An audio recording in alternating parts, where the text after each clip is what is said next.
Breaking news now. Ukraine demands that Russia return every square inch of Ukrainian territory. The restoration of Ukrainian control over its entire territory is still a top priority. Its counteroffensive has slowed to a crawl due to insufficient air superiority and uneven military training and equipment. Recent months have seen an increase in the frequency of lone wolf attacks, such as partisan raids and missile strikes, against targets in the occupied Crimea. The Ukrainians' ability to take the fight to the Russians has been hampered by the restrictions the West has placed on their use of their weapons. The maximum range of Britain's Storm Shadow cruise missiles is 347 miles. The Taurus missiles Germany produces can travel up to 320 miles. The missiles have a range that allows them to strike targets in Russian-occupied Crimea, but they could also be used against Moscow. Ukraine seeks winning superweapons. Ukraine has prioritized updating its arsenal to include modern Western weapons. The M1 Abrams tank, the M2 Bradley infantry fighting vehicle, the Challenger 2 tank, the Leopard tank, the F-16, and the HIMARS rocket are just a few examples. Russian propagandists were quick to highlight the destruction of these Western tanks. It will not be simple to defeat the Russian military. Vladimir Putin and his inner circle are dead set on not letting Ukraine win at any cost, including the loss of human life.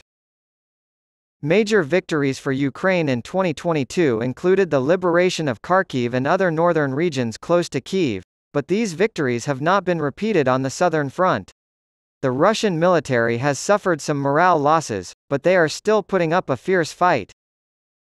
The Ukrainian army requires development.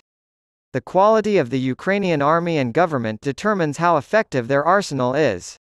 Uneven training and heavy losses have made it difficult for the Ukrainian army to break through Russian lines and cut the land bridge connecting the Donbass and Crimea.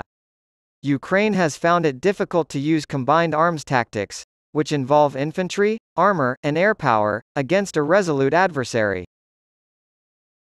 Without more mine-clearing equipment, short-range air defense, air power, and a significant advantage over Russia in stocks of artillery ammunition, Ukraine would still struggle to overcome Russian defenses even if it were able to fix all these tactical issues.